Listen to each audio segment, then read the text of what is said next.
This video was brought to you in part by the supporters of the AMTV Patreon. Thank you.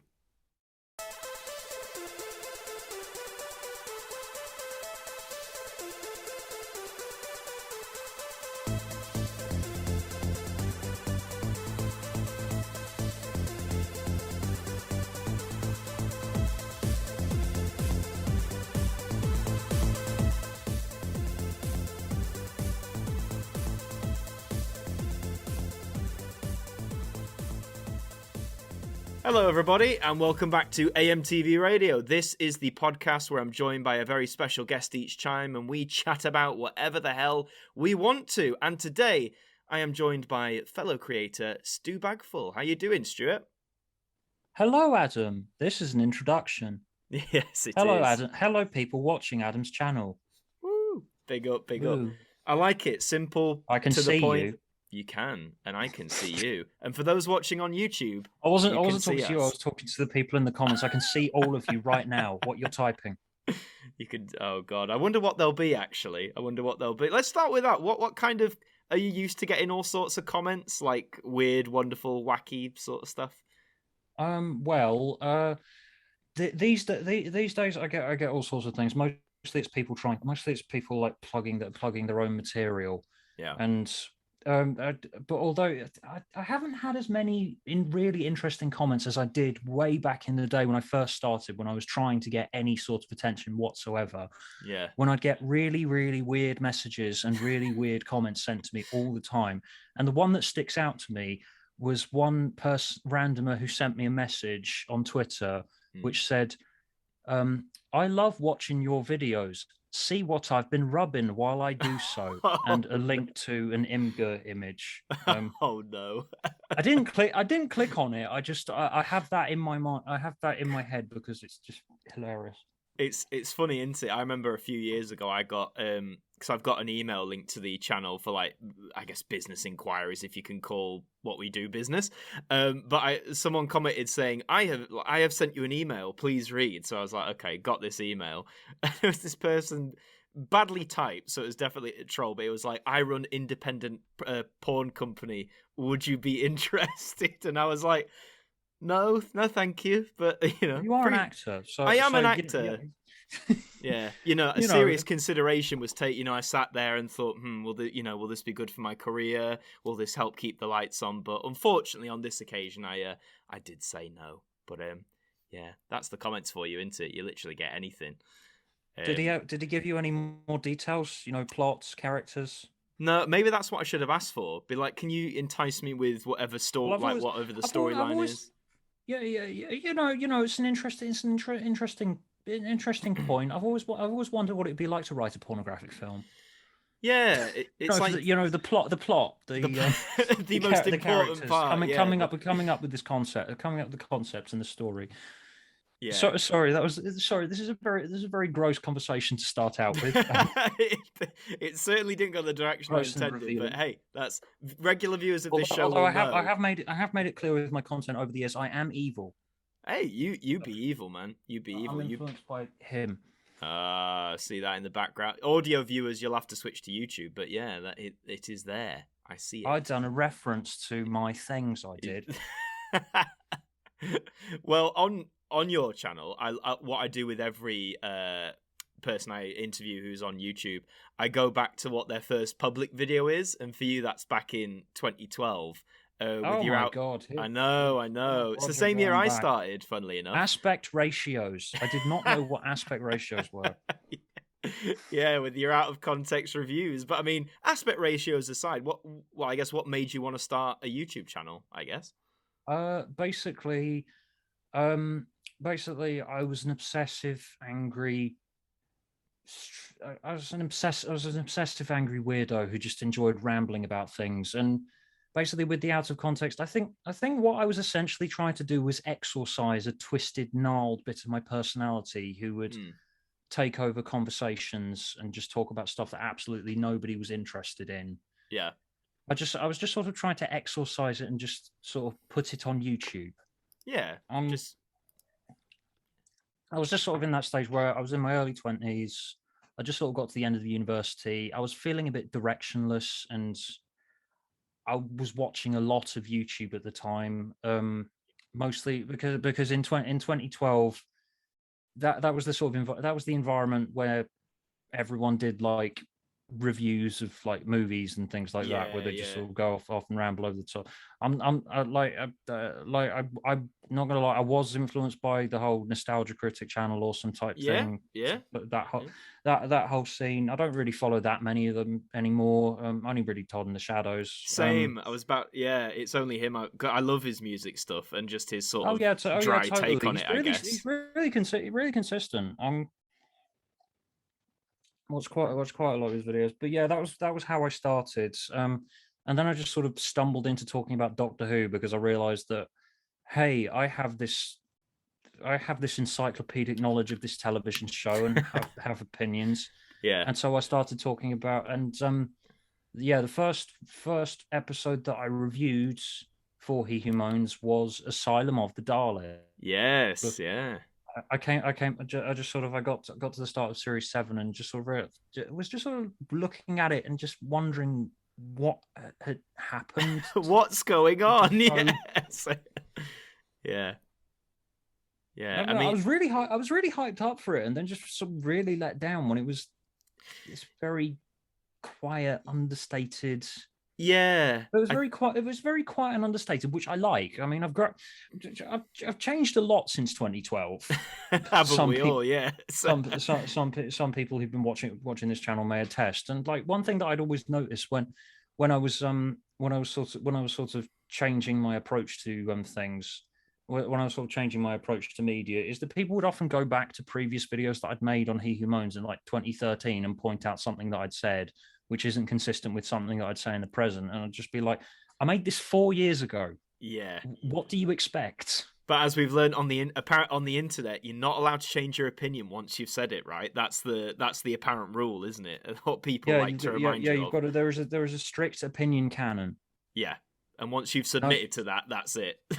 You're in it. Yeah, exactly. This is why I have always had to be very, very incredibly careful with everything that I post, because the internet, it takes anything that you say and takes it out of context and spirals, and suddenly you've got lots of people. Suddenly you've got lots of people like trekking back through videos. Like I still get essay length comments on stuff that I made in 2015. Really? Yeah, it's weird. I don't know why people are watching stuff that I made in 2015. It's like, watch my new stuff. I put more effort into it. Yeah, I think a lot of creators, I mean, I'm certainly like that. I always say my first few videos were me pointing my old phone, whatever it was, at my DVD collection of Doctor Who with the flashlight on. So you can't actually see the cases because it's reflected. Going, hi guys, this is my Doctor Who DVD collection. I guess we'll get, I mean, the stuff, I like to think the stuff I make now has a bit more effort in it, but then I think it's the internet. You're sort of recording your embarrassing former self for posterity. Yeah. In a very public setting. Like so like if all this was just like me just making stuff in my spare time for the fun of it, I'd be able to look back at my earlier stuff and go, oh, how cute. He's trying to form a coherent point. It doesn't really work. And he's trying to make a video which sort of works. It doesn't really work, but it's cute. But because it's all public, I'm just sort of like yeah, I mean, aspect ratios, former Stuart. Aspect ratios. We love those black bars. We do. But do you ever get tempted to? Because some people I've chatted with, when I say, "Oh, I've seen your first video," they sometimes go, "Oh, well, that's my first public video. It's not necessarily the first, video they made for YouTube. It's either been privated or deleted." But with that old like 2012 stuff, like you say, do you ever get like maybe I'll take that down, or are you just gonna let it be there? There's a previous channel I had between 2009 and 2010, when literally nobody was watching me. I think I've got an old video on. Like one of those. Do you remember when you used to back up your old stuff onto DVD-Rs? Yes. Yeah. I have. Yeah, I think I have some of my old videos from that previous channel on DVDs. I haven't looked at them because I'll just cringe myself to death. But yeah, there are lots of old videos. Some of which are gone now. Yeah. I ran into a problem with my early He Who Moans with copyright, with the YouTube copyright bots. Yes. Yeah. I ended up getting a strike on my channel because of some early He Who Moans Doctor Who retrospective or something, and I stupidly thought that if I deleted it, it would delete the strike. Yeah. It didn't. But what happened in that process was that I deleted some old videos and then realized I hadn't got the backup anymore. So those videos are gone now. Yeah. I've probably got them somewhere over there. It's just somewhere. I can't be bothered to go look for them. And then I was getting messages. I was getting messages up until like 2017 asking for X old video, and it's just sort of like it doesn't exist anymore as far as I'm aware. Unless one of you guys out there has weirdly, for some reason, decided to back it up, then consider it lost media. Sometimes people do that. They do, yeah, which can be handy. And other times you're like, out of all my videos, like, why did you save that one? I think sometimes it's like, out of all the random shite I've put out there over the years, so to speak. You can never tell with the internet, can you? I mean, I still don't know why people watch me. I asked that like about mine as well. It's funny, isn't it, when you look back and sort of think it's funny how people want to watch or hear my opinion, I suppose. And like yourself with He Who Moans and other stuff you do, like people are still listening. People look to you and your thoughts, and it must be quite nice in a way that people are curious to hear what you have to say. Even if I don't particularly want to say it. No, exactly. But with my most recent video about the whole Chibnall's gone out and Russell has gone back in, it was just sort of like, do I want to say this? Well, everyone's expecting me to say it, aren't they? Yeah, yeah.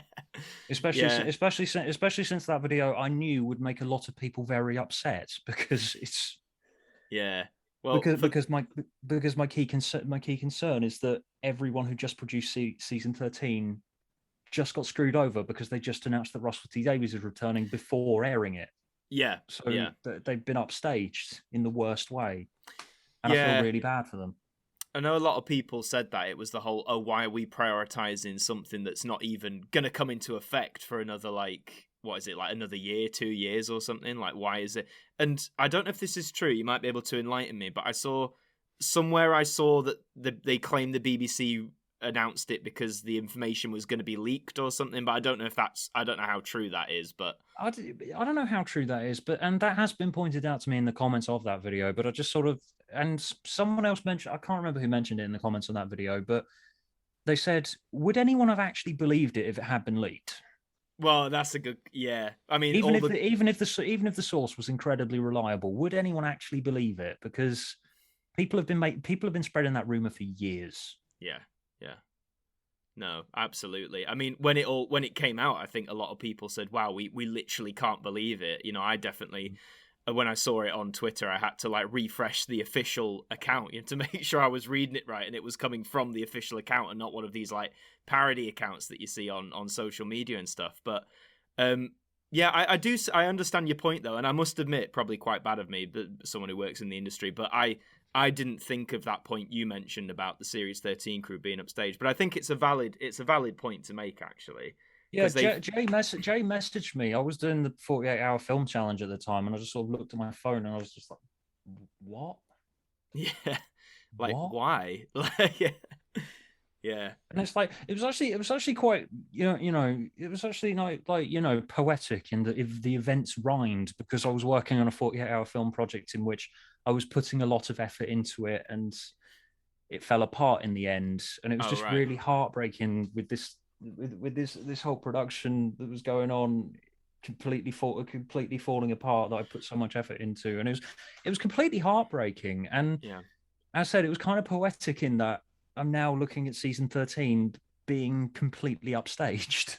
Yeah, and now I think, now that you've said that, I'm thinking obviously now they have started to like push out like some marketing or some teasers or whatever, but I still notice, a lot of the talking point still is on RTD, really, isn't it? It's like, say, it's almost like that's overclouded. My mum didn't know that season 13 was coming out. She thought the next series would be Russell.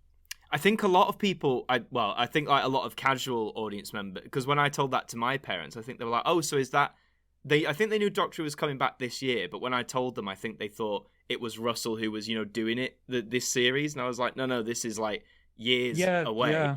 So yeah, I think certainly all this news that's come out just before airing it makes no sense at all. Yeah. Well, I was going to ask you on that, if you don't mind sharing your thoughts on it. Like, now that they have started, we've got the release date, we've had this very sparse marketing campaign, and me personally, like, as someone like yourself, who's a fan of Doctor Who, who's like steeped in it, has the knowledge of it, has been in it, is gonna, watch it regardless. I've quite enjoyed the little teasers and the different kinds of marketing they've done, but I do understand and appreciate that for, again, a wider audience outside of the Doctor Who fandom, it's arguably not the best approach at all. I mean, I don't know what your thoughts on it are. Not at all. I don't think I think it's very insular. I think it's very. We've got this audience who are going to watch us no matter what. Yeah. It's like deleting their social media accounts. Very very select amount of people use Twitter or on Facebook or on all this stuff, and it's like with season 12, with all of this, callbacks, bringing back He Who Must Not Be Named. Yes. This whole secret hidden Doctor stuff, it's very focused on the people who are currently going to be watching it. They just seem to have given up, and Right. now we got Russell coming back, and back in the day he made it work. He made it into this cultural powerhouse that it used to be, and everyone's expecting it to go back to like it was back in 2008 and for it to be this cultural force again. And I hate to break it to people, it's not going to be that. No, I'd agree. I mean, like, you might get that. I think my thoughts are, like, when it starts, the new Russell era, if you like, you might get that initial boost in interest. It's Russell T Davies, all that. But yeah, not saying it won't be like not saying it won't be good. But I do agree. Like, seeing toys everywhere and Doctor Who is everywhere. Yeah, it probably won't go back to that because what would make him it's probably going to be good because Russell is good. He's proven that years and years was really, really bloody good. Yeah, but what would really make me respect him though is if he just does the 60th anniversary special and then one series and then he's out. Yeah, yeah. Well, what wasn't the official wording? It was like he's returning for the 60th and series beyond, implying maybe just the one. But I think that was the wording. But I don't know. Maybe he must have something to say if he's coming back, though. Yeah. Well, again, the fact he is coming back, some people are like, what more do you have to say? You relaunched the show, you made it this modern powerhouse, you cemented it. What more do you want to do with it? But I think Russell, as a writer, like you said, with programs like Years and Years and It's a Sin and things like that, he's very much, I think, about, well, just telling a good story, but also stories that maybe reflect or connect with the audience of the time, if that makes sense. I don't know if that's his plan here, but that's, I think that's I don't know, could do. Although it'd make all of those people who've been complaining about Chris Chibnall being too political really, really unhappy. Yes, because they seem to have forgotten that they seem to have forgotten that that's kind of a cornerstone of Doctor Who. Yeah, just a little bit. I mean, and then you'll give an example from like Russell's era of like, oh yeah, but what about this? And they'll go, oh no, but that's not too political. It's like, well, what is it then? Is it mildly political? Is it a sprinkle of? It seems like the goalpost for that argument, for me at least, that the goalposts seem to shift every time it gets brought up. They'll say like Chibnall's too political, and then you go, but what about this? And then they go, no, but now it's. Do you know what I mean? That's my view on it. Anyway, it always seems shift. Well, it's like it's not Chibnall's Doctor. The political messages in it, they're not particularly well done. Yeah, they're very on the nose. They should be there. That's what I'm saying. That like the fucking like science fiction is built upon political points of view. Yeah, it's built on looking at the world around us and imagining what it's going to be like in the future, and that will inevitably involve politics. Yeah, exactly. I mean, you could even argue. I think you could even argue, like, even the earliest Dalek stories from the '60s. Characters rooted in like fascism and stuff like that at a time when the effects of the Second World War. Well, of course, a lot of it is about current cultural events. Like the Daleks' master plan is quite obviously an allegory for the Vietnam War. Yep, it's quite blatant. Yeah, let's burn the jungle. I wonder what that reminds me of. That's going on. The Sunmakers is literally 90 minutes of Robert Holmes bitching about having to do his taxes. But everyone forgets that one. You say, what about the Sun Mixer? And it's like, oh, what? That one? Which one's that one? And you go, the one about taxes. I forgot that one. It's Doctor and... Is it Romana at that point? I think it's Doctor and Romana run around some quarries or something. And there's a tax thing, something like that. Tax. I don't know. I haven't watched it in years. Like lots of Doctor Who serials. Yeah, like season 5, that season where the Sun Makes is from, season 15. I do love Tom Baker, but that season for me, for the most part, like what is it, Underworld, Image of the Fendal. I've got a shelf of Doctor Who DVDs here. I can just grab one at random, and I probably haven't watched it in years. Oh, let's go for it. The Leisure Hive. The Leisure Hive. Okay, I remember correctly, which I probably don't. The only thing I remember from the Leisure Hive, because it's been meme now, is, near the end when that creature goes, "You mentioned Formasi," in that really weird, almost like sitcom sliding entrance, and it's like, okay, the JNT era has begun. So that's the moment. Yeah. Oh no. Well, I mean, as you say, you've got this sort of encyclopedic knowledge of Doctor Who. So where did it start then? How did you get into this? It's kind of rusty at this point. Well, I'm sort of always aware of it before the revival. I think my earliest memory of it is watching one of the Peter Cushing Dalek movies on the television. Nice. The television, which was sort of up there in the corner of the room, very fuzzy. In the mid to late 90s at some point. Okay. And then my parents had a recording of Genesis of the Daleks on a VHS that someone had taped off the telly. So I was always sort of aware of it. And also the story that I keep on telling about having the Fury from the Deep narrated cassette tapes out from the library. Yes. I'm saying lots of words which any youngsters watching, lots of these words, look these up in the history books. Cassette tapes. Yeah. VHS recording. I know. It takes me back, but yeah, I mean, I teach children drama on occasion, and I made like a VHS reference, and they literally stared at me blank, and I was like, oh, the time, and these kids are like 8, 9, 10, and I'm like, oh, the time has come. Like the generation, the transition is complete, because it went from kids vaguely knowing what it was. Ever since I turned 30, I've been just feeling so old because everyone I meet is younger than me. There's no one else over 30. It didn't happen before. It didn't happen before. When I was 29, everyone around me was like around the same age as me. But now it's sort of like, you youngsters, you don't even know what VHS is, do you? No, it's moved on. I remember VHS recordings. Keep your damn frisbee off my lawn. I know.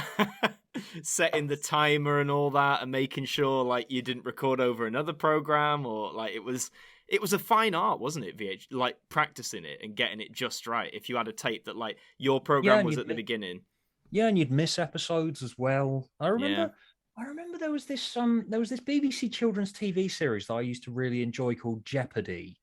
Yes, which is sort of like a hybrid Blair Witch type thing about some kids who get abducted by aliens in Australia. And I remember we used to record episodes off of the telly, and I missed the second to last episode of the second series because there was some screw up with the VHS, so I didn't get to see that episode. And then they didn't air it again for years, so I never got to see that episode. That wouldn't happen now, not with online streaming services. Yeah. So it's like that entire feeling of missing out on something that's totally gone now. I know, it's that sense of importance, I guess, because like even with the revival, until I think the iPlayer launched when Voyage of the Damned was out, I think, but those first two series 1 and 2, I still, even though I was watching it live, even if I was watching it live or I missed it, I was still recording those things because again, unless you caught the BBC 3 repeat, and I didn't have BBC 3 at the time. So for me, it was still, I need to watch this now. Otherwise, I think it was 2008. It was definitely. Was it 2008? I think it was. It was definitely prior to, because back in the day, I do remember you didn't need to have a TV license to be able to watch iPlayer. Yep, which was big loophole. which was kind of funny. We're going to provide you all of this content an hour after broadcast. Yeah, for free in the middle of a recession. Yeah. And It's a everyone great thought, idea. But then again, admittedly, most people's internet connections probably wouldn't have been able to handle it back then. I know mine certainly didn't.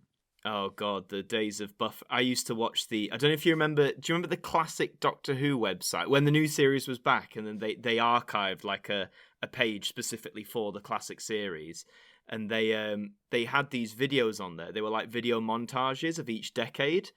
So you had the 60s, the 70s, the 80s, playing clips from each episode, accompanied with a hit song of the day. And I used to watch those religiously because before like getting DVDs, that was the only way I could watch classic Who. But the amount of times I had to sit there and wait for the thing to buffer, like the bit rates were terrible, and half the time it was a pixelated meta. Do you know, like you said, those days are gone. We sound like a pair of old fogies. God, we need to be taken to. We need to be taken either to a retirement home or out the back and shot. I know, like, could you imagine when we do actually get old? We'll literally be like, "Oh, we remember when we had to wait for buffering," and they'll be like, "Yes, Granddad, yes, that was the dark age of 56K modems, though, right? The dialing up to the internet, that shit was slow. It was really fucking slow." That's my impression of a dial-up sound. Do you know what? Even before you said that, I knew exactly what sound you were going for. Just for anyone who's for any youngsters. That's probably part of what inspired my taste for weird, distorted, electronic, industrial music. Listening to the dial-up tone. For any youngsters who don't know, imagine the sound of like your head being like crushed electronically. That's what the dial-up sound sounds like. I think because there's always that bit where it has like the and then it just goes like for no reason whatsoever. Yeah, but seriously, that is now my taste in music. Really distorted electronics. Any people watching this, look up the band White House. They're horrible. really disgusting and horrible, and they'll give you a headache. Lovely. Well, see, the old things inspire something new in all of us. So there we go. Well, I mean, we talked a bit about Doctor Who. Let's move away from Doctor Who for a bit, because I talk a lot about that anyway. What you're into other like big pop culture franchises? Then you got any other favourites aside from Doctor Who? I'm playing Metroid Dread at the moment. Oh, I've played about 2 hours worth, but I've really enjoyed it so far. I won't spoil it. Yeah. Speaking of the whole nostalgia thing, which I was talking about, how it would be nice to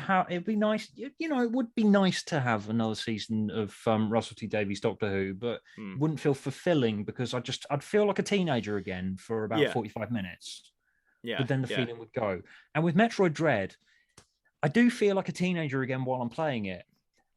And I love it. It's just, I cannot tell whether it's a fulfilling experience or not, or whether I love it so much because I spent literally nothing. I spent pretty much my entire teenage years playing Metroid games and literally nothing else. Oh, really? Just Metroid stuff? Yeah. Well, I did play other games. It's just the amount of time that I sunk into Metroid's Fusion Prime 1, 2, and 3. Yeah, is just not healthy. I'm glad you're a fan though, because I've always loved the Metroid series ever since I found out about it. But it's one of those Nintendo ones like everyone knows about it. You know, I say everyone. Nintendo fans know about it, but it always seems to go a bit like underappreciated. But then most of the games are really good.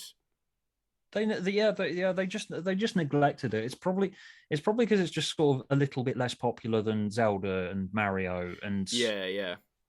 Just so they can't really look at it. That and Other M made them embarrassed of the franchise. So yeah, and they didn't touch it for 10 years.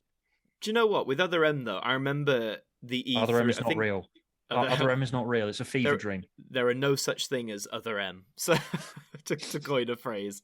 But I remember the initial. I think it was like the year before it came out, like the E3 trailer they showed for it. And you know, when my computer buffered enough to see it, you know, and it was like looking like a movie, and they were promising, oh, Samus is going to like talk. It's going to be like, honestly, to begin with, I was like, cool, I'm here for it. And then it came out, and everyone was sort of like, oh, okay.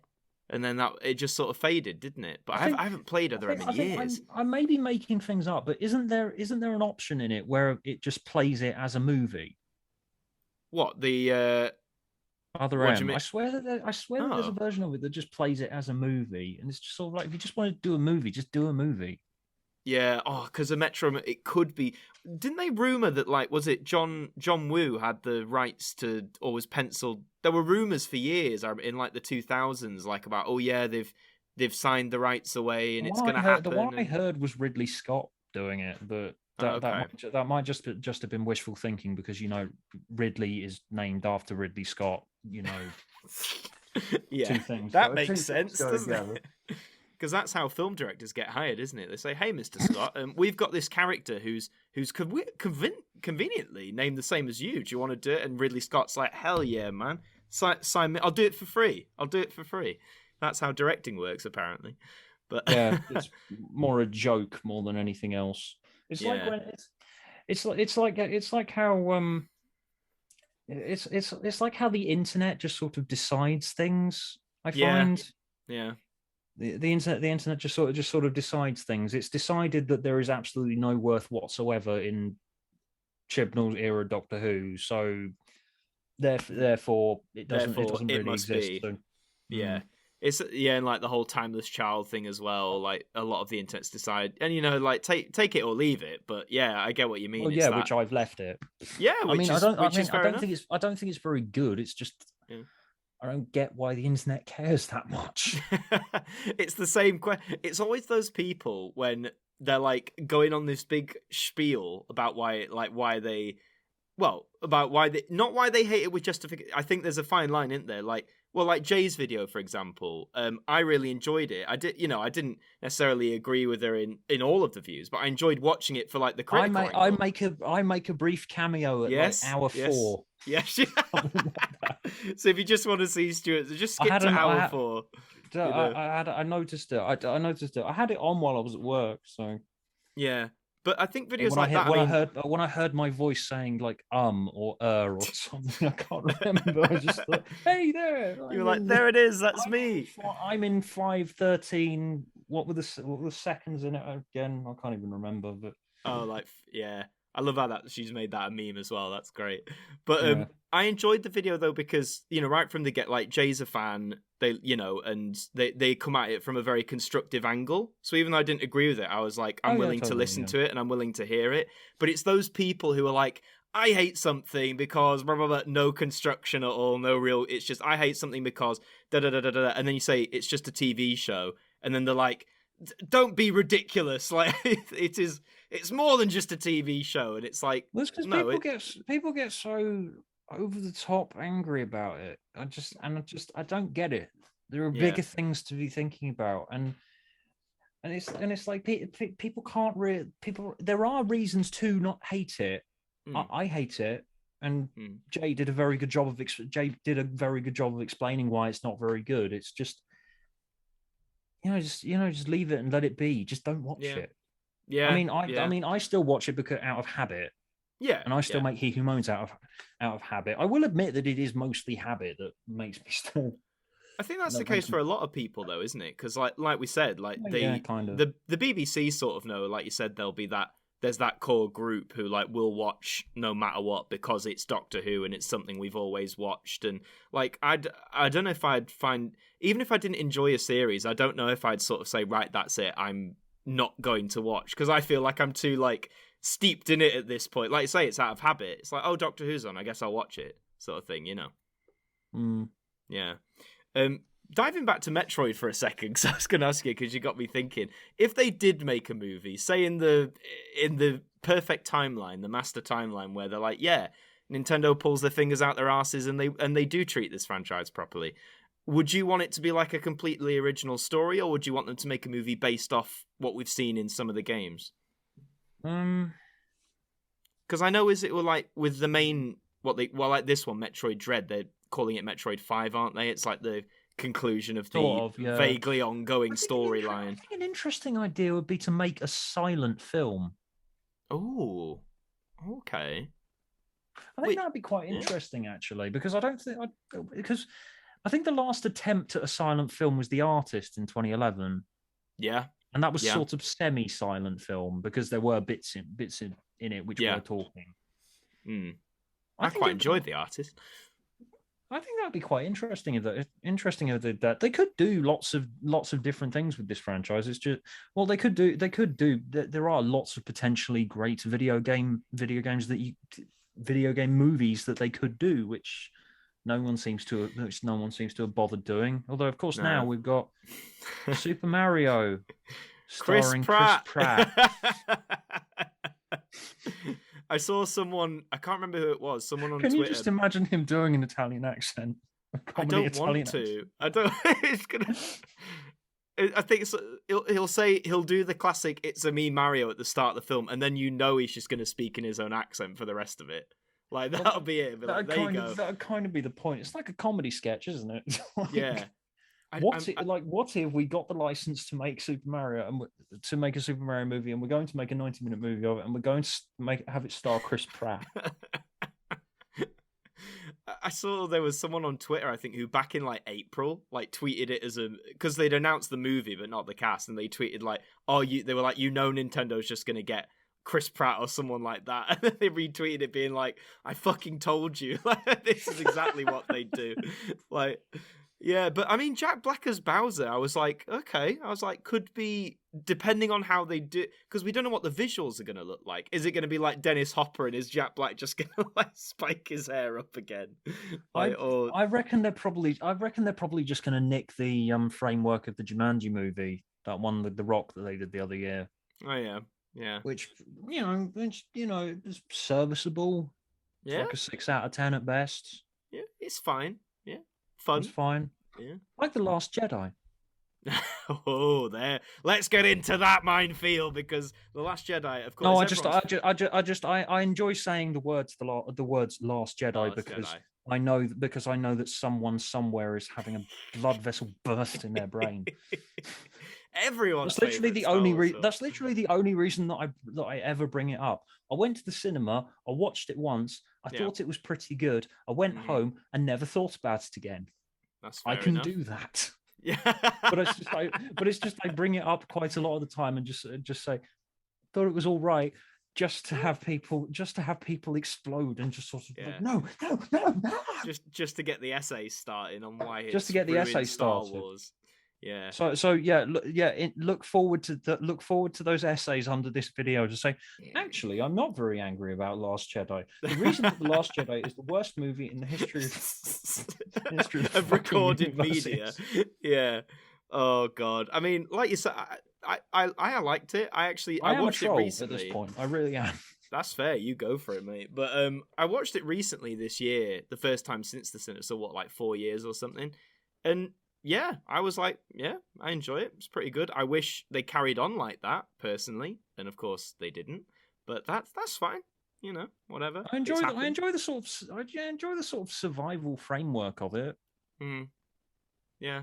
You know, my favorite film, Watership Down, is essentially a survival movie. I enjoy those narratives.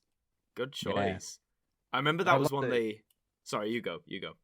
No, just Watership Down. Watership Down is a film that I can watch a million times in a row because I was a very scared and nervous child who wouldn't watch anything that was too scary for me. But I somehow hooked myself into Watership Down. It was we're talking about VHS again. My parents recorded it off the TV, and I watched it 60 times. Yeah. Or something stupid like that. It was one of those movies where I would just watch it over and over again incessantly. My mum hated it because she thought it was fucking horrible. I mean, there are quite... For anyone who doesn't know, Watership Down, if you look at any DVD cover or anything, it looks like this really fun, family-friendly... You rated as well. I always remember that. It's rated U. Hang on, do I have the DVD down there? No, I don't have the DVD down there for the visual aid. It gives the facade, and then you'll watch it, and it's like, oh, okay, this probably shouldn't be rated PG at the lowest, I think, but suitable for ages 4 and under, apparently. The fields, they're covered in blood.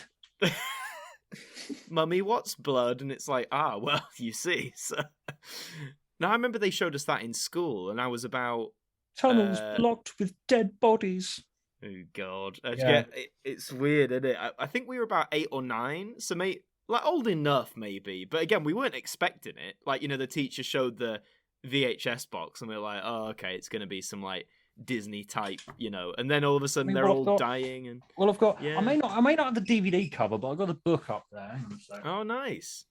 Yeah, but audio listeners, you're missing out. So you see the picture on the front is very quite dark. You've got a single rabbit there looking up at the moon. So it's kind of it's nature, but the silhouette kind of gives you the hint that it's a bit darker than that.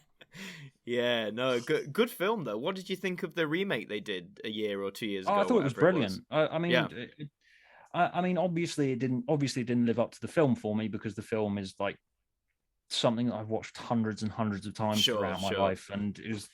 But they did a really good job. I thought it was a lot closer to the source material, and the CGI was so much better than people were saying it was. I didn't get it when if everyone was going off about the CGI, going, it looks like a PS2 game. No, it doesn't. Stop and look at it. Yeah. Yeah. If you want I was trying to think, but I remember a lot of I didn't watch the remake, but I remember seeing, like you said, a lot of discussion, like, oh, you won't like the CG, and then I saw some even some screen grabs, and I was like, I've seen worse, like on a BBC TV budget or whatever. Like I've seen a lot worse. On a BBC TV budget, considering the budget that they were on and having to produce like 4 hours worth of content, I think they did pretty damn well. Yeah, that was pretty good. But I'll have to check out the remake now that you've said it's brilliant, because I don't know why I didn't watch it. I must have been watching something else. But I was tempted. It's not really Christmas family viewing that it was sold as in 2018. I think that was a big mistake, selling it as Christmas family viewing. Yeah, again, questioning. I like that it remained true to the spirit of the book, and that it was still quite gnarly. Yeah, Watership Down. It's got some teeth to it. Yeah, it doesn't hold back on what it's trying to tell you, I suppose. I think another one that I don't know if you remember this. It was a TV show, The Animals of Farthing Wood.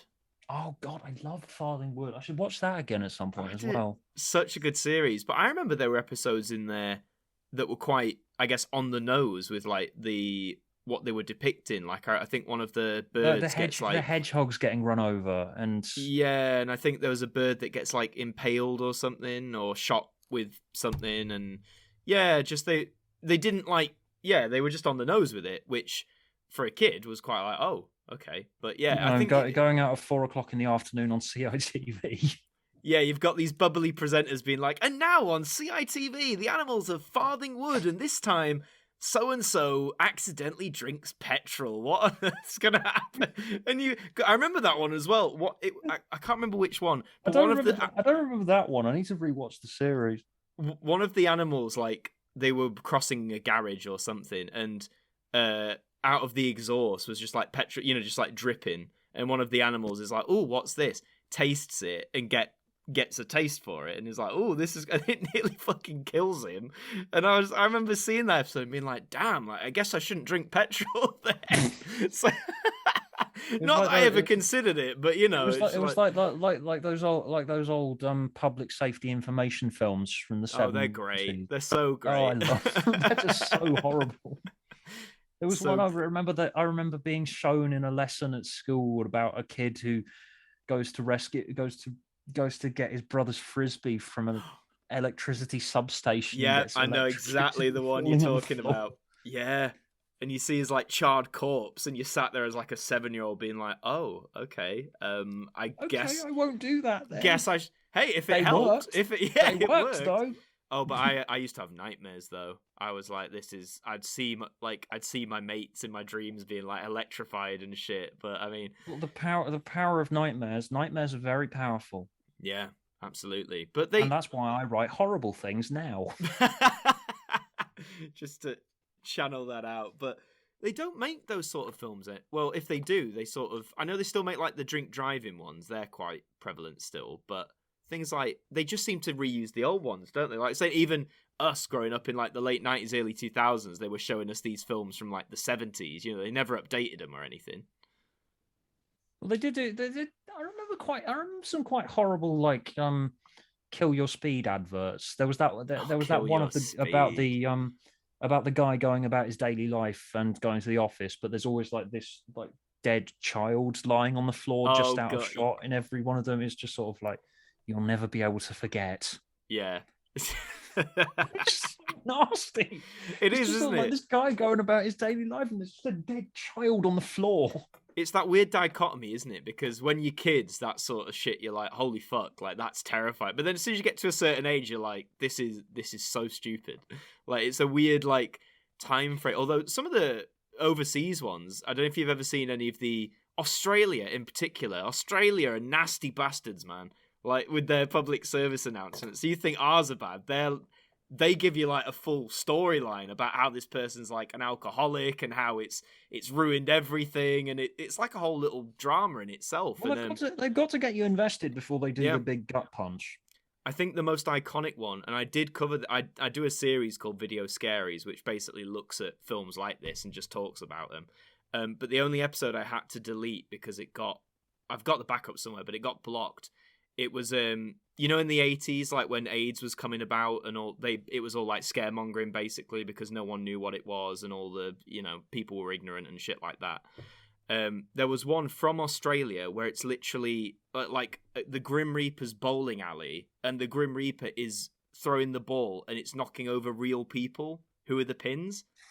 And this announcer's like, if you've got AIDS, you could infect your entire family. And it's like, stay away from anyone who and I'm like, what the fuck is this?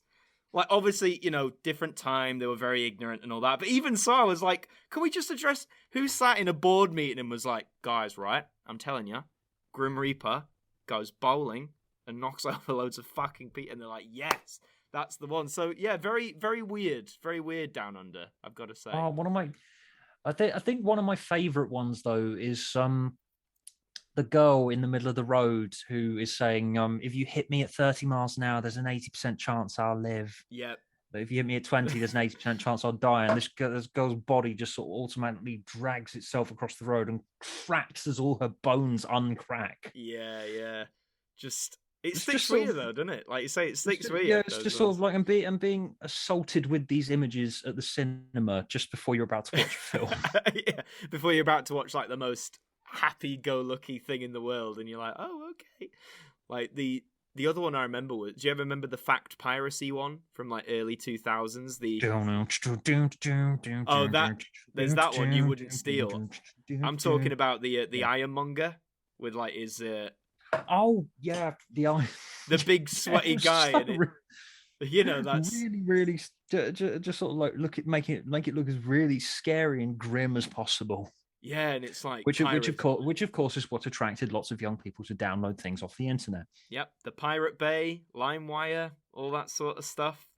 We're clearly not fazed by this big sweaty man with his iron prod, but and I just remember how dramatic it was. It was like piracy funds, like international terrorism, and it's just. But as they say that, they show him like destroying a pile of CDs, and it's just like this is such a weird dichotomy of what's going. You're talking about terrorism, but then just showing this guy in like destroying CDs, and I'm like, it doesn't seem to quite fit somehow.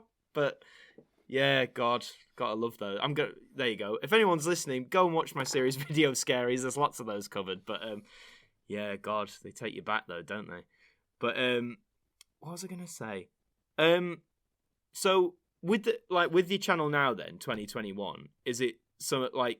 Do you have like sort of plans of what you want to do with it in the future, or is it just like on a like ad hoc habit basis that you make stuff now? Do you feel? It's more just an ad hoc habit basis because, as said, I have lots more stuff that I do these days.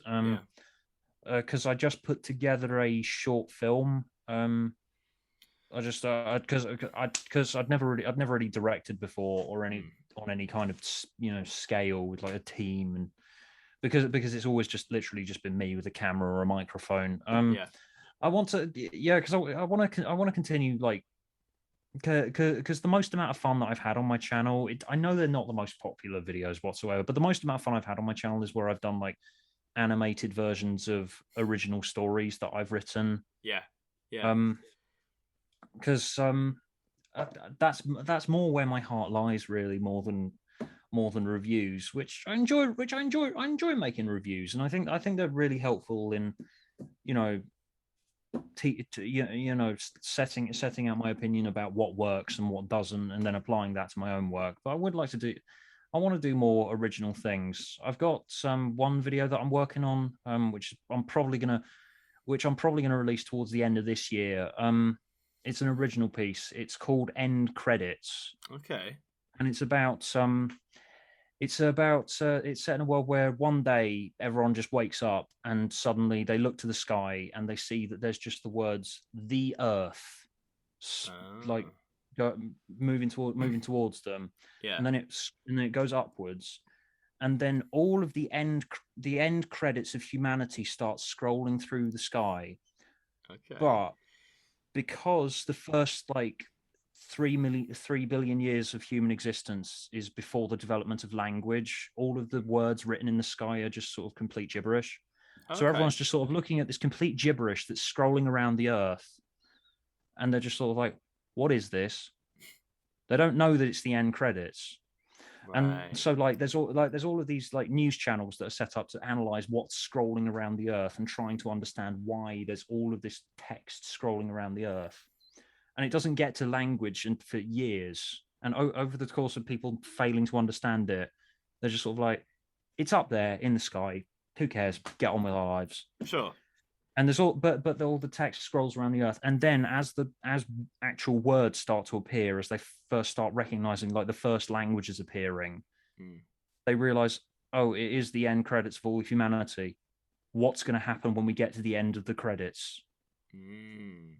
I like that. That's a good premise. So is that hopefully when you get that made, is that where would people be able to see that ideally? I'll put that on my YouTube channel because in my YouTube channel it's a good outlet for things. Like my favorite video that I've made on my YouTube channel is probably one called Merry Easter.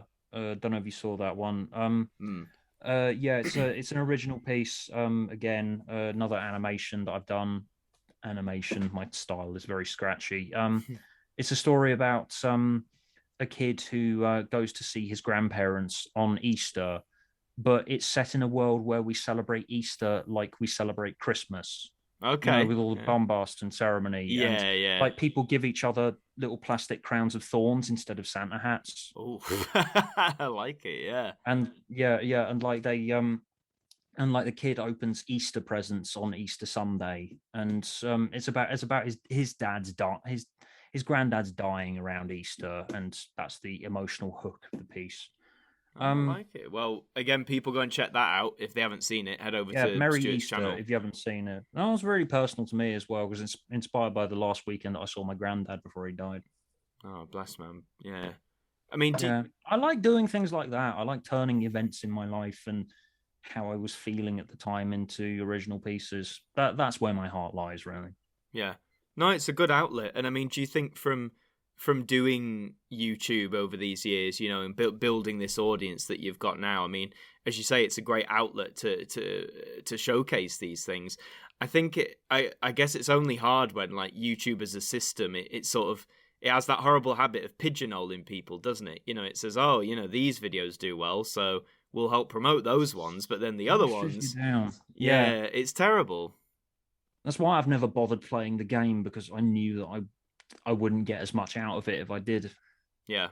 No, I've tried to do the same, and it's hard. It's hard at some points, but I think you're right. I think not playing the game can be the most rewarding, if not the most not the most successful. Maybe if you're just after numbers or views or whatever it is, but in terms of fulfillment, I think those numbers and views can be addictive. Not denying that. Yeah, they can be. They certainly can. I know I've had periods in the 10 years almost I've been on YouTube where, I'll do a certain type of content at one point because it's, like you said, spike numbers or views or whatever. So it can be completely addictive. But the Chibnall's Gone Russell news. Immediately, the first thought in my head was, I'm going to make a video which people are actually going to watch for a change. Right. Yeah. Which shouldn't be the first thought when I make anything. But true. Was. Yeah, I know a lot of creators do have that though after a while, especially if they make just one rigid type of content, and then that becomes not fun for them. Not just in the Doctor Who's, any sphere. I think I think we've seen that hundreds and hundreds of times. But which which is why I never do it, and which is why I am doomed to never get that far on YouTube. Hey, but you've got because because YouTube rewards people doing the same thing over and over again.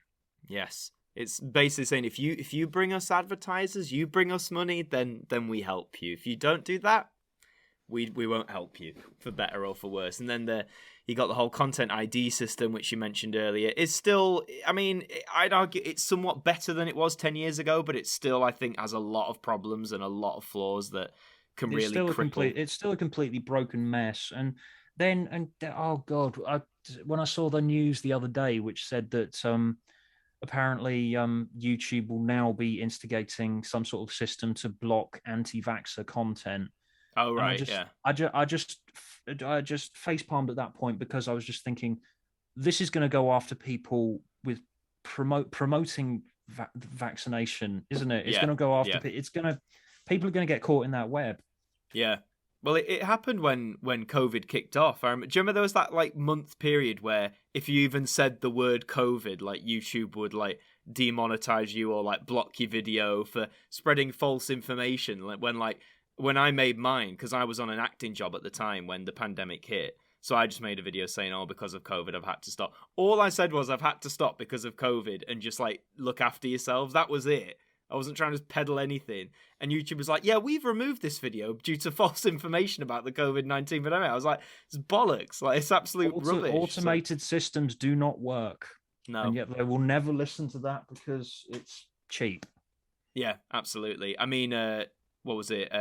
The fellow creator Davies, for anyone who hasn't watched, go and watch his stuff. Broke Canon especially is amazing. But he like got a monetization or upload ban because it was like one of your old videos has found content that it was the terrorism clause or whatever it was, like promotes terrorist organizations, and he was just like, I don't know where this has come from. And yeah, it's such and that was, I don't know why that had automated just now on his old videos, but yeah, it's just sad though, because I mean, it stifles creativity though, doesn't it? Like you might have this really great idea. Latest one for me was a thumbnail for a video that I did got blocked for some reason because apparently, because I mean the thumbnail included it was a review of that shit Netflix dating show Too Hot to Handle. Oh yeah. And the thumbnail was two people on a beach, and the words next to it that said do you remember outside? Yeah. Oh yeah. Which I don't know why the thumbnail got removed. Maybe they found it too depressing. Yeah. Or vaguely. maybe the content bots just looked at that and just thought, "Fuck." A wonderfully broken system, but yet here we all are. So I replaced it with a thumbnail of me with my tits out. And I bet that one went through A-OK, didn't it? Yeah, it's not been blocked yet. Oh God, it reminds me of that time when people would upload videos with like, obviously misleading type, basically alluding to porn. It'd be like, oh, like car sex or something like that, and like a very, like say sexually explicit picture. The thumbnail would never get criticized though, but then they'd have like the adult warnings and it was all clickbait. But you just look back on 15 years of YouTube and you could look at like all these missteps and just laugh and be like, this is, how can you keep letting this happen? The one that really annoyed me back in 2018, I think it was, I did a review of I did a review of Channel 4's Naked Attraction, and I went through copiously putting black boxes over all of the nudity in it. Yeah. Upload it, and I release it, and then I wake up the next morning. This has been age restricted. You're not getting any money for it whatsoever. Oh God, I know. They just, even when you put black boxes, it's like, but you can still see a bit of skin, so therefore 18 plus. Still the idea of it. I know, just the idea. Anti-YouTube, as it were. Just looking forward to the future a bit then. So when, as you're saying, like when you feel like you'll keep making like He Who Moans, for example, and other stuff as well, are you planning on doing episode by episode for Series 13 when it drops? Or are you going to... I'm probably going to do it as one big one big video, because it's supposed to be one big story, isn't it? So they're saying, yeah, the Flux biggest thing. story they've ever told in The big biggest quotes. story, though. Do you remember when Spyfall was supposed to be the biggest story in Doctor Who history? Yes, It's always the biggest. It's always the biggest till something else comes on. This is the problem. This is why fans will never be happy. We've seen it all before. Yeah.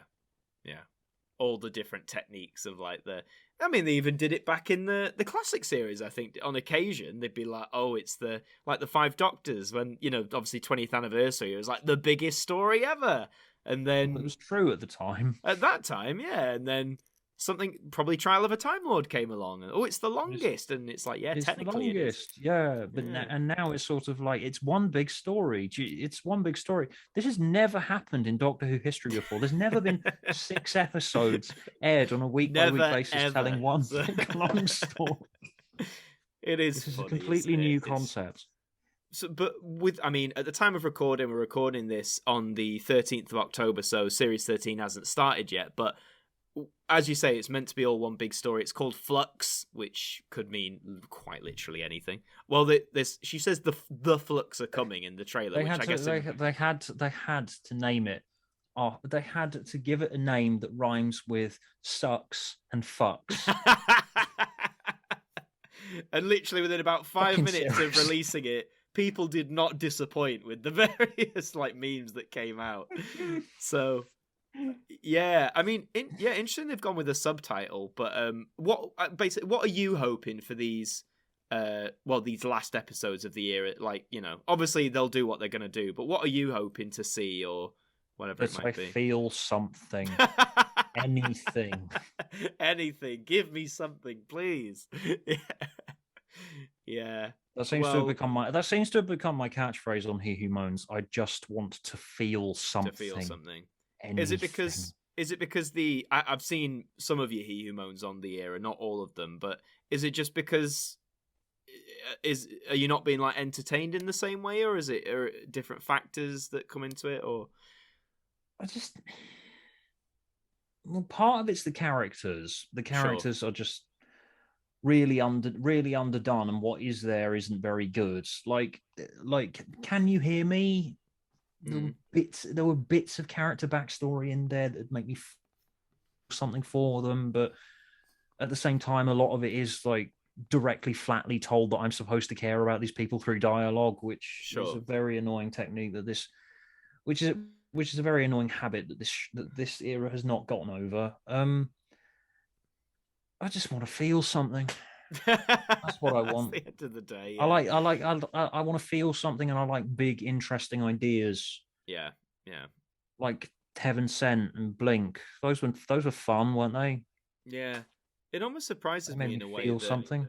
Despite how big the show is, and how, even though you could argue on a diminished presence with the casual audience, Doctor Who is still a brand that people know the name of, might have a passing curiosity of.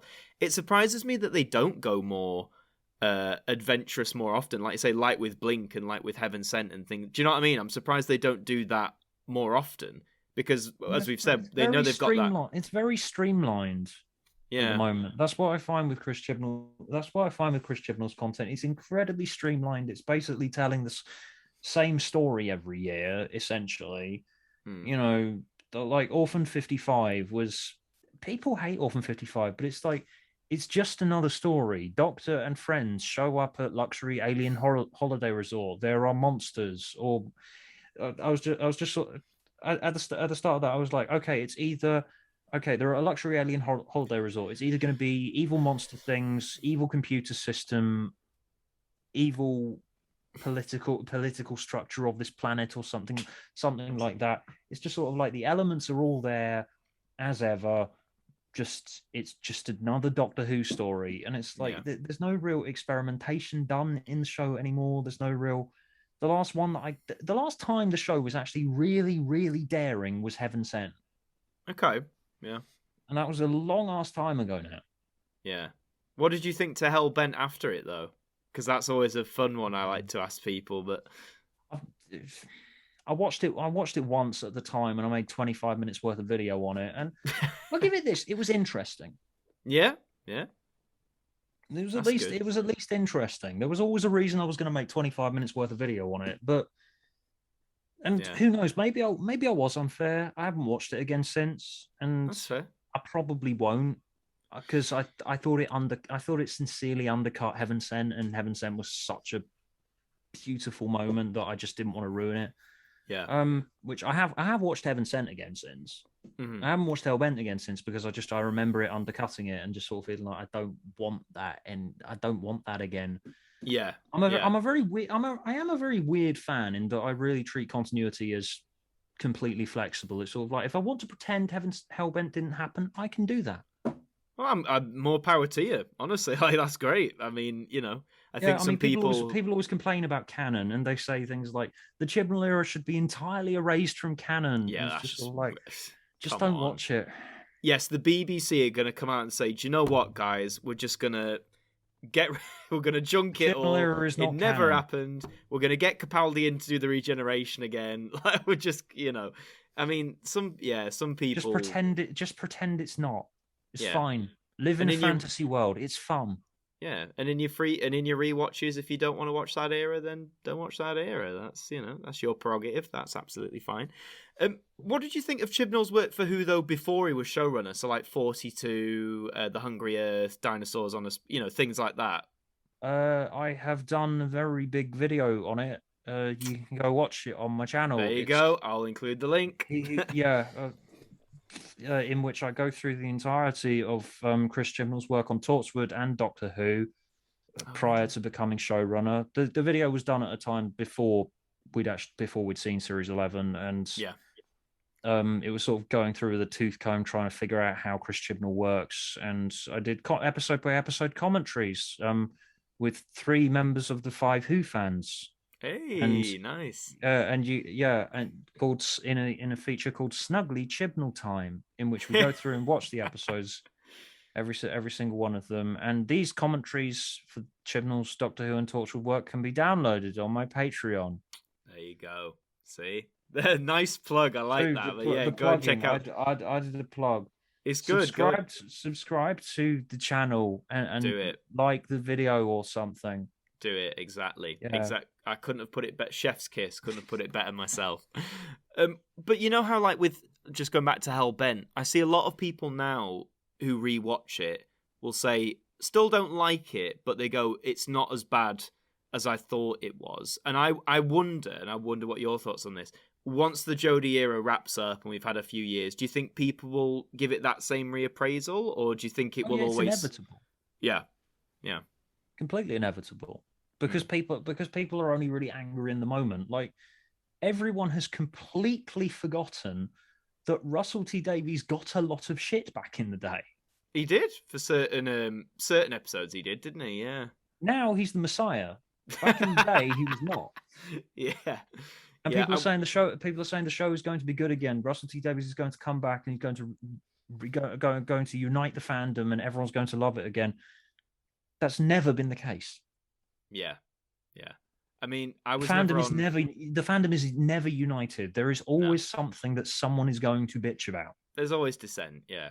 I mean, I was never on any of the forum boards or anything back in the original RTD era. But I mean, I don't know if you were, but like what basically, because I was a bit younger. It was nasty. Yeah. It was really nasty. Yeah. Like. A lot of the nastiness was unjustified. I will admit that. I mean, I was 15 at the time, and I never went to the like really nasty depths, like the whole this series has a gay agenda or something like that. Oh, really? That was being touted around. That was around back then. I mean, people always say shit about the showrunner, and they did say a lot of shit about Russell T Davies.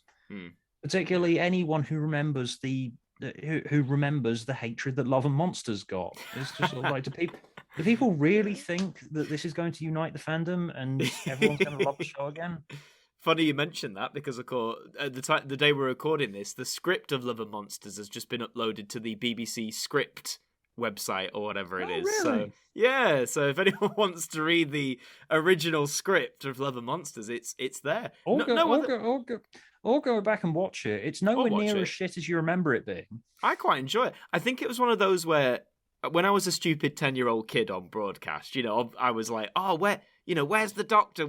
I didn't really get it at the time. But as an adult, I'm like, I think this is great. I was like, I dig this a lot. A lot of it probably came from the fact it directly followed the Impossible Planet and the Satan Pit. Yeah, which was a banger. So, which was this dark and epic space adventure, and now suddenly we're down on Earth with a guy who's got together with some people in his community and they sing ELO songs. Pretty much, yeah. The contrast is probably what did it for people. You're right, though, because that whole thing about the showrunner getting shit. Same with Moffat as well. I think totally. He was our golden boy for 1 year. Series 5 happened. Everyone was like, "This is like the best thing," and then everything else, everyone's like, "Nah, he's evil. He wants to destroy the show," and it's like he really doesn't. But no, you do, you, hun. Like that. It's those videos when they're like, Chris Chibnall and Jodie are working on the inside to destroy the show. It's like, okay, so the show that's paying them very healthy annual salaries, they want to destroy from the inside. Like that makes absolute sense. Like. And it's the ones who you can tell they're saying it. Some you can tell are trolls, like from the off. Do you know what I mean? Like you can say, oh, you're saying this for a rise or interaction. But then there's some where you're like, oh, you genuinely believe this, right? And it's like, okay, I'll move along. But Stephen Moffat got a lot of bashing, didn't he, through that time? I remember that. Yeah, totally. Well. From me, I will admit that, but I never did it for the wrong reasons. All my jokes about his massive brain, they were just in jest. Like I never had a personal problem with the guy. He's a good writer as well. I like him a lot. Stephen Mott, the big brain, with his clever. What was the? Oh, that's clever. Like that's a clever idea. Like I think with Moffat, see, I've said this before. I don't know if it was an age thing. When the Matt Smith era started, I was 14, right, and 14 to 17. And, when you're a teen, you go through a lot of, changes and shit like that. And I still watched it, but I remember feeling very disconnected with that era on broadcast. It just wasn't clicking. I wasn't enjoying it as much. And I still haven't figured out if that's due to like the content or if that was me, because I haven't rewatched a lot of it. But yeah, I mean, something shifted and I don't know what it was. People change. Yeah, don't say that too loudly on the internet, Stu. We're not allowed to change. Remember, we've got to always be the same. Always be the same. Always be the same. Well, we'll wrap it up in a few minutes, but we've got time. I always like to ask 3 questions to people who have a passing interest in Doctor Who. Nothing too strenuous. It's called the 3 1s. I call it because they all have one in the title. Isn't that clever? So the first one is the one I love. Now, this is a story. It doesn't have to be like your favorite, but it's a story that you could only choose one story of Doctor Who to like watch forever and ever and nothing else. Like, do you have one that sticks out for you like that? Greatest Show in the Galaxy. Oh, nice. Yeah, nice. It's a weird choice. It's a weird choice. I know. I like humble, self-deprecating media, and The Greatest Show in the Galaxy is totally that. It came. It's just the balls to, on the show's 25th anniversary, to release a metatextual episode about how the show's not very good anymore, but there's still a bit of life in it. Yeah. The humility of it. I think it's really admirable. I love that story. It's a great story as well. I love Ian Reddington stands out, as the clown, just like that shit. I saw that as a kid, probably a bit too young, because just his face appeared in my nightmares, doing all like the hand gestures and shit like that. And the entertain us, and you got the Doctor playing with spoons. Absolutely, Sylvester just in front of these completely unimpressed gods. Yeah. That whole bit, people criticize that. It's like, oh, it's like season 24. I think it's great. Or like the stuff he does. Don't they get it? The show is saying, yeah, we know you're shit. We know we're shit, but we're trying so hard to impress you. We're doing our best. Please like us, please. That is what it's saying. Yeah. Well, great pick. And just to do my own cheeky plug, in a few weeks on this podcast, folks, we'll be chatting with the author of Greatest Show in the Galaxy, Stephen Wyatt. So make sure you come back and check that out. Yeah, really nice guy. And so the second one is called One and Done. This is a story that's like the complete opposite. It's a story that you've watched and you're in your head, you're like, I'm either never going to touch that again or I probably won't touch that again unless I absolutely have to. A story you want to avoid, basically. Is there one? Yeah. I'm not entirely sure. I mean, I would have said Warriors of the Deep because it's just a really depressing slog, and I know how. And I'm watching the making of and knowing everything about what was going on behind the scenes. I just look at it and just go, "You poor people." I know. You were trying so hard, and it does not work in the slightest. No, you have to watch that story through your fingers. Yeah, I mean, it's like you say, it's a shame. I read the Target book a few years ago, and as I'm reading it, I'm thinking, now if only shit wasn't going down behind the scenes, then maybe some of this could have been saved. But yeah, you're right. Alas, it's a bit of a. I don't mind it, but it's a bit of a clunker, especially some of the monstery bits. The sea devils, their mouths don't really move, do they? They don't really move, should I say? They just sort of stand there and wobble a bit. Yeah, and the Silurians have lights on their heads. Yeah, so that you know, that you know which one's talking. Should have just gone the Cyberman route of the 80s. You know, when they talk and they don't just wobble, they literally like do a lot of wiggling about. That's what they should have done. If you're listening on audio, you just missed out. A lot of Doctor Who is shit, isn't it? But we love it because, like you said, it's the little British show that people getting so angry about the Jodie era. Like, no, this is so shit. A lot of Doctor Who shit. Just spam them with photos of like the Merker and being like, yeah, this program, like this one. Yeah, this one. And the final one was called Back to Square One, which is basically, say you've got a friend who's never seen any Doctor Who before, and you've got to pick one story, not necessarily to introduce them to watch like all of it, but if you could only show them one story to make like an impression, have you got a story that you'd want to show, or maybe you have shown in the past to someone to like get them into Doctor Who? Probably Dalek.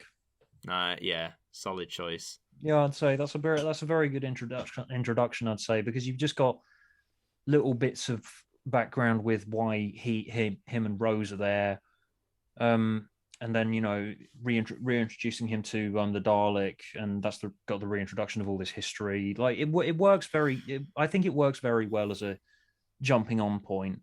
I mean, start Rose, obviously, if you if there was one. Yeah, sure. Probably Dalek. It's easily, I think, New Who's strongest, and Rob Shearman is a lovely man, and he's written the Target novelization of Dalek, which is also really good and adds quite a lot of stuff to Dalek lore, and it's very daring and very brave, and nice. Yeah, one of the best things that I've written, and one of the best Doctor Who products that I bought in quite a long time, and also he thanked me on the opening page of it, which was nice. He did, and didn't you? You've had a chat with him, haven't you, on your channel? I believe. Oh, I'm mates with him. I've been mates with him since 2016, I think. There you go, folks. So if you want to see that chat, it's on your channel, isn't it? So people can go and check that out. But he does seem a lovely man in everything I've seen or heard him in. So yeah. And also check out his Big Finish. He also makes a cameo in my upcoming short film as Man with a Stick. Yeah. Man with a Stick. I love because his wife is one of the key roles in the film. Oh, I see. So I wanted to have the two halves of this marriage in my film. That sounds ace. Well, keep an eye out for that. Although they don't appear together and are completely unrelated characters, and I was shooting them on 2 separate days. Keep them apart. But no, I love like cameo names like that, like Man with Stick or like X who does whatever. Like it always tickles me a little bit. But thank you for your choices. I like seeing because everyone says something different. That's what I like doing about. Do you know what I mean? No one so far has said the same answers. So no, that's good because so you far you don't want 82 billion Genesis of the Daleks, do you? Yeah, the only one I'm thinking of maybe for that one about introducing someone else. So you can pick any story except apart from Rose or the 11th Hour, because they're probably two that have come up fairly frequently. When people say, "Oh, maybe I'll choose that one," so I might black those out. But they are quite good, of course. But Stuart, mate, honestly, thank you for chatting with me. It's been a joy. But before you go, do you want to shout out anything of yours, like any of your work, your socials, channel, anything like that? Subscribe to my channel. There you go. Stubagful. Stubagful. Stubagful.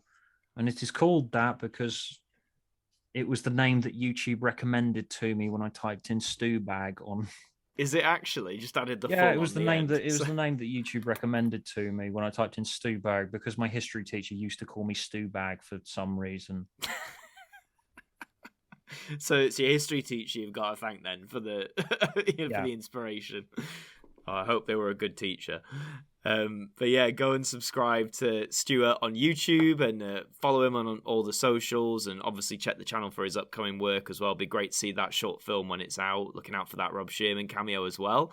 And yeah, I've got to remember my bits now. It's always the hardest. So if you're watching on YouTube, hiya. Thanks for watching. You can leave a like. You can subscribe if you like. Let me know what you thought in the comments. We'll be expecting those Last Jedi essays. Those, what else was it? We'll be expecting why Chibnall era bad.